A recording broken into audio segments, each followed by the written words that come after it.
हमले के बाद भारत सरकार ने कड़ा कदम उठाया। भारत सरकार ने पाकिस्तान के साथ हुए सिंधु जल समझौते पर फिलहाल रोक लगा दी है। 23 अप्रैल की शाम को प्रधानमंत्री नरेंद्र मोदी की अध्यक्षता में हुई कैबिनेट कमेटी ऑन सिक्योरिटी की बैठक में इसका फैसला लिया गया, जिसमें गृहमंत्री अमित शाह, रक्षा मंत्री राजनाथ सिंह और विदेश मंत्री एस जयशंकर भी मौजूद थे।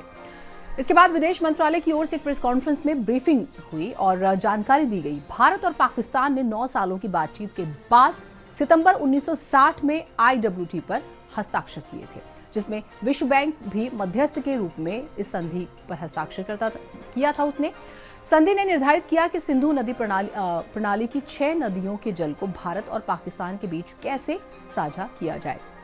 संधि ने निर्धारित किया कि सिंधु नदी प्रणाली की 6 नदियों के जल को कैसे बांटा जाएगा, कौन सा हिस्सा किसके पास आएगा, कौन सी नदी किसके पास आएगी। हम आपको सिंधु जल समझौता बता रहे हैं। आतंकवाद पर पक्की और निर्णायक कार्रवाई करने तक रोके गए सिंधु जल समझौते के टूटने से पाकिस्तान को कई नुकसान हो सकते हैं।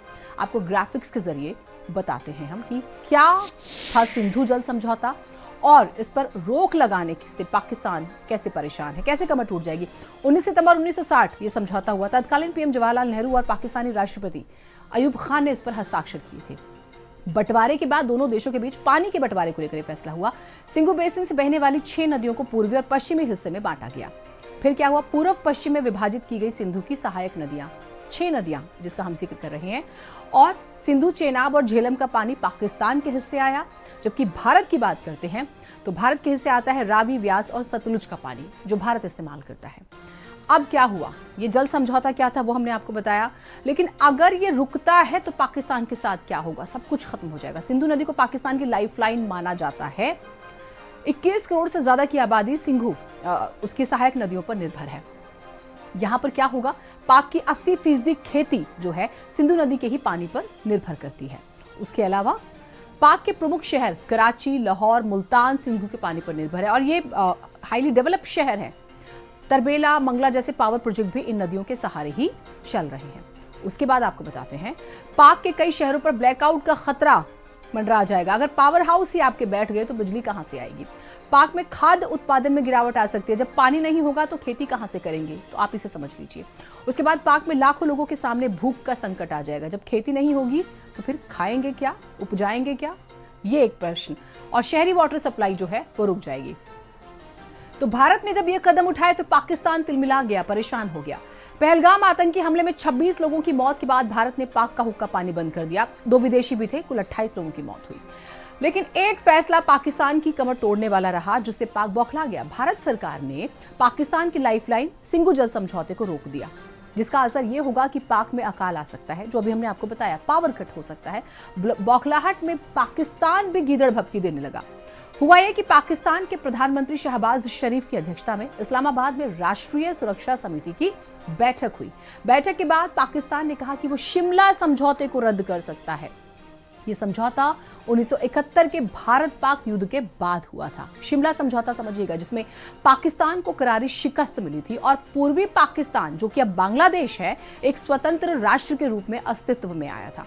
इस युद्ध के दौरान भारत ने लगभग 93,000 पाकिस्तानी सैनिकों को युद्धबंदी बना लिया था। इसी पर बातचीत के लिए पाकिस्तान के राष्ट्रपति जुल्फिकार अली भुट्टो शिमला आए और शिमला समझौता हुआ। भारत और पाकिस्तान के बीच एक द्विपक्षीय समझौता है जो 2 जुलाई 1972 को भारत के हिमाचल प्रदेश के शिमला शहर में हुआ था और इसी वजह से इसे शिमला समझौता कहते हैं। और उस वक्त की प्रधानमंत्री इंदिरा गांधी और पाकिस्तान के राष्ट्रपति जुल्फिकार अली भुट्टो के बीच बातचीत हुई, साइन हुए जो दस्तावेज थे उस पर दोनों नेताओं ने हस्ताक्षर किए, इसलिए इसे शिमला समझौता कहते हैं। महत्वपूर्ण क्या है, दोनों देशों के बीच की जो बड़ी बातें हैं वो आपको ग्राफिक्स के जरिए दिखा रहे हैं।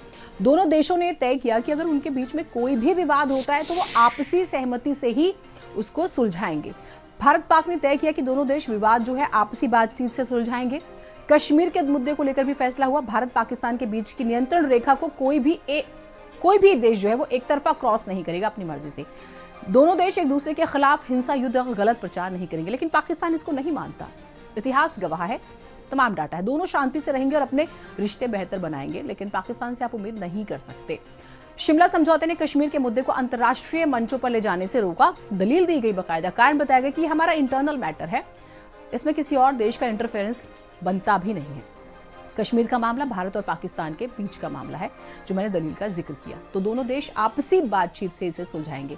अब पाकिस्तान की गीदड़ भभकी भी आपको बताते हैं। सिंधु जल समझौता रोकना एक्ट ऑफ वॉर है, मतलब कि आप युद्ध जैसे हालात बना रहे हैं, इस तरह का एक्ट कर रहे हैं। पाकिस्तान ने भारत के साथ सभी द्विपक्षीय समझौते स्थगित कर दिए।